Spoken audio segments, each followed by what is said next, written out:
जाएगा, टूट जाएगा, धोखा दे देगा, लेकिन ये आईना कभी धोखा नहीं देगा। अब समझ में आ रहा है आप लोग को? इसलिए ये आईना अपने पास रखो। तो अभी भी अगर आपके पास जो नहीं लिए हैं, अब मैं चाहता हूँ आप लेके आप बैठे, ताकि मैं आपसे वचन आप सुनो। जब आप बोला जाए आपको लिए, तो आप अपने वचन को समझे ध्यान से, उस परमेश्वर के वचन को, कि क्या सच में ये लिखा है कि नहीं लिखा है। और जब आप उस पर मन लगाएंगे तो कल्याण पाएंगे। हालेलुया। तो इसीलिए मैं चाहता हूँ आप जितने बहन भाई नहीं लिए हैं, आप जाके ले सकते हो, ताकि आपके लिए जो है वचन बोला जाता है तो वचन समझ आए। हालेलुया। तो आपके पास 5-10 मिनट, कभी 5 मिनट के बाद समय है आपके पास, आप वहां मिलेगा, आप ले सकते हो। परमेश्वर आप सबको आशीष दे। हाँ, गवाही सुनेंगे हम। माइक ऑन कीजिए। हाँ हाँ हालेलुया। हाँ। सारे कलेसिया की जय मसीह, पास्टर भैया की जय मसीह। जय मसीह की। मेरा ये गवाही है हाँ कि मेरे दामाद के बहनोई जो कुवैत में, उन लोग को कोई डॉक्टर भर्ती नहीं कर रहा था। हम लोग जब पास्टर जी, हम लोग 4 परिवार होके, हम लोग एक मत होके प्रार्थना किए। हाँ हाँ। वहाँ से 60,000 में एम्बुलेंस लेके आए यहाँ अहमदाबाद में, आके आईसीयू में भर्ती हुए हैं। तब बृहस्पतिवार को हम लोग बोले थे कि वो निकल जाएंगे आईसीयू से, तो हम लोग गवाही देंगे। तो वही हम गवाही दे रहे हैं कि आज सुबह वो निकल गए हैं।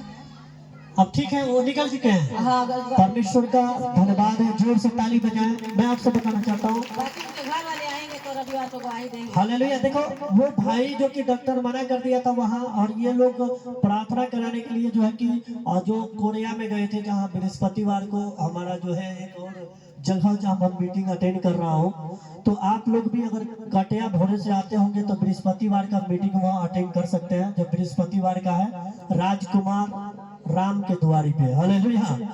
आप नोट कर सकते हैं, कटिया और भोरे के बीच में कोरिया बाजार है, कोरिया गांव है।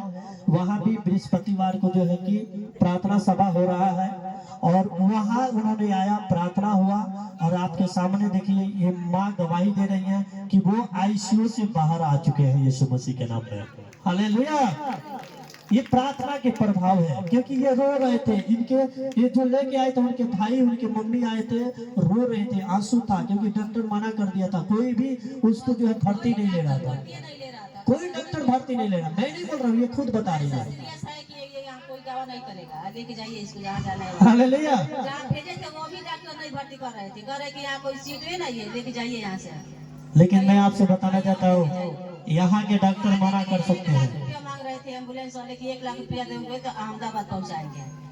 तो एक प्रार्थना हम लोग लगे करने रात में, तो 1 लाख नहीं 60,000 में वो लेके आया अहमदाबाद में। जहाँ बात हुआ था वहाँ नहीं, बल्कि पहले शुरुआती में एक डॉक्टर भर्ती कर लिया, कहला कि हम देख लेंगे, अच्छा हो जाएगा। हालेलुया। ये परमेश्वर है। आज वो जीवन दान उनको परमेश्वर दिया। तो मैं आपको बताना चाहता हूँ, एक डॉक्टरों का डॉक्टर है जो स्वर्ग में से हमें देख रहा है, और वो बोल रहा है, मेरे बेटा मुझे पुकार, मैं तेरे सुन के बड़े बड़े काम करूंगा। आज वो आईसीयू से बाहर है, परमेश्वर गवाही बनाया है। मैं बोलता हूँ आपके भी जीवन में गवाही बनेगा। और आप भी, फिर से मैं बोल रहा हूँ, अगर कटिया भोरे आप उधर से गोपालगंज से कोई भी आप इधर आ रहे हो, तो उधर भी आप अटेंड कर सकते हो, उधर भी आ सकते हो। यहाँ तो आना ही है, क्योंकि ये परमेश्वर का भवन जो ठहराया गया है, बनाया गया है। बट बृहस्पतिवार को वहाँ आ सकते हो, बीएफए को, हर बीएफए को जो वहाँ भवन लग रहा है, वहाँ भी परमेश्वर बड़े बड़े काम कर रहे हैं। तो परमेश्वर का ये धन्यवाद है कि वहाँ भी परमेश्वर ने वो कलीसिया को बढ़ा रहे हैं। तो आप आ सकते हो राजकुमार राम के द्वारी पे, कटिया और भोरे के बीच में। हालेलुया। कोरिया बाजार है। तो परमेश्वर आशीष दे। और मैं चाहता हूँ अंकल की गवाही सुनेंगे। हाँ हाँ अंकल जी, बताएं अपने गवाही को। सबको जय मसीह की। हाँ भाई बहनों सभी को मैं प्रभु का बहुत बहुत धन्यवाद देता हूँ। मेरा जीवन ये प्रभु का है, और मैं कर्जदार हूँ प्रभु का। जितना भी हो सके मैं प्रभु के लिए अपना जीवन भी दे दूँ तो कम है। अगर मैं प्रभु में ना होता तो आज मैं 3 साल पहले चला जाता। जिस दिन मेरे पास प्रोस्टेट की बीमारी हुई, मैं अपने लैट्रिन में गिरा, और आधा घंटा तक गिरा रहा। उसमें मुझे, मेरे घर वालों को किसी को पता नहीं था।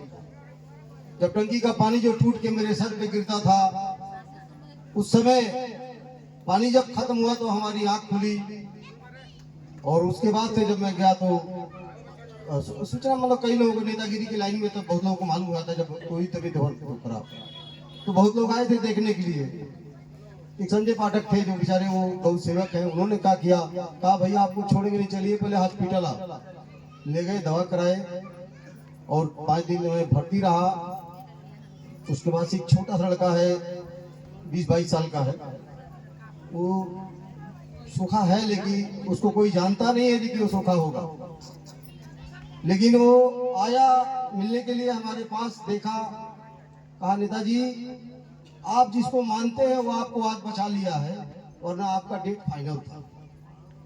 मैंने कहा भाई जिसको मैं मानता हूँ वो मेरा सच में खुदा है, और आज से तुमने कह दिया तो मेरा विश्वास बहुत बड़ा हो गया। उस दिन से मैंने सोचा ये मेरा जीवन तो है नहीं, आज मैं तो चला गया होता, लेकिन ये जीवन जो है इस प्रभु का दिया हुआ है, जहां तक हो सके वहां तक जाने के लिए मैं तैयार हूं।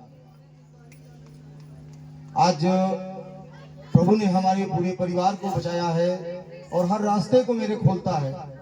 आज एक छोटी सी दुकान सब्जी का मैं अपने बच्चे के लिए किया था, लेकिन चलो अपनी ही दुकान है उसमें करो कुछ, कम से कम 20,000 रुपया दिए उसको, 20,000 रुपया वो भी सब खत्म कर दिया, और थोड़ा थोड़ा उधार सामान लेके आता था। तो मैं गया एक दिन, देखा कर भाई काहे 2.5 किलो 5 किलो सामान लेके आ रहे हो, ऐसे ही सामान आता है। तो कह रहा है कि मतलब आप जाके बाजार करके देख लीजिए। मैं क्या जानता था कि ये 10 रुपया कर्जा लेके काम चलाता। फिर मैं बाजार करने चला गया, बाजार करना शुरू किया और सब्जी की दुकान पे काम करना शुरू कर दिया। सब्जी की दुकान थोड़ा से शुरू था, आज बुरे बुरे के आ जाता है, पैकेट पैकेट का आ जाता है, और कितना बिकता है, ग्राहक कहाँ से आता है मैं नहीं जानता हूँ। मैं तो यही कहता हूँ प्रभु आपका धन्यवाद, प्रभु आपका धन्यवाद। और दूर दूर से लोग आते हैं, ये लोकल लोग कम आते हैं, लेकिन मैं 90% मेरे सब्जी के दुकान पे लोग दूर दूर के आते हैं। जिनके गढ़ में सब्जी पैदा होती है वो भी लोग आ जाते हैं। तो प्रभु का आप 100 गुना विश्वास न करें, लेकिन 10% भी विश्वास करेंगे, जिस क्षेत्र में भी रहेंगे आप, उस गांव को, उस घराने को, उस क्षेत्र को बचाने का प्रभु काम करता है। विश्वास आपका 10%, राई के दाने के बराबर भी आपका होना चाहिए। वचन में भी प्रभु ने पूछा है तेरा विश्वास कितना है, तो प्रभु से बोला है लूत ने ये कि प्रभु इतना में विश्वास होगा तो बच जाएगा नगर। तो कहे ठीक, फिर कहता है प्रभु नहीं, फिर वो इतना में बच जाएगा प्रभु, तो फिर कहते हैं हाँ इतना में बच जाएगा। तो करते करते 10% तक जब प्रभु तक उसको लेके आया, तो प्रभु नगर क्षेत्र को बचाया और बचाता है। तो हमारे अंदर विश्वास आपका जितना बढ़ता है उतना ही आपके जीवन में फल मिलता जाता है। बीमारी तो आपसे कोसों दूर भागती जाएगी। मैं दवा पे चलने वाला व्यक्ति, दवा पे चलने वाला, जो जीने वाला को मरा कहा जाता है, वो व्यक्ति था मैं। और आज मुझे प्रभु उस सब्जी की दुकान पे सब्जी लेके आने के लिए इतनी क्षमता देता है जो मैं जानता ही नहीं कि मेरा कौन सा सहायक है और कब कहाँ सहायक लगा देता है प्रभु, मुझे पता ही नहीं होता। और सामान भी सब आ जाता है। ये चीज है, मैं घर से निकलता हूँ तो सामान मेरा है कि नहीं है, मैं टाइम से नहीं पहुंच पाता हूँ, तब भी मेरे लिए प्रभु सामान इतना सक्षम करा देता है, ये सामान आपके यहाँ जारी मिलते हैं। तो प्रभु का बहुत बड़ा धन्यवाद है। गवाही हमारे जीवन में बहुत है, रोज रोज गवाही आती है। दुकान पे बैठता हूँ, वहाँ भी लोग प्रार्थना कराने के लिए चले आते हैं। वहाँ भी लोग कहते हैं भैया कोई सोखा है, कोई आप कुछ जानते हैं, कोई आपके पास भेजा है। हम मेरे को पास कौन भेजा है आपको? भला आदमी बोले हैं आप झाड़ते हैं, हम झाड़ते नहीं, हम लोग प्रभु का एक नाम दिया जाता है, बहुत बड़ा नाम है, सिर्फ यीशु मसीह कह लेते हैं। इसी से हमारे जीवन का हर अंधकार मिट जाता है, हमारी हर बुराई हट जाती है। लोग कहते हैं कि मैं इस रास्ते पे चलता था और आज पीने वाला छूट जाता है, तो ये विश्वास है आपका। अगर फादर हमारा जो भी कहता है उसको सुनते हैं आप, उसके वचन पे चलते हैं आप, तो आपके कभी घर में अंधेरा नहीं रहता। हर वक्त उजालों की महसूस होती है और हम लोगों में एक महक आ जाती है, विश्वासियों में महक आ जाती है। आप जिधर भी जाते हैं 4 लोग आपके पास जरूर मिल जाते हैं।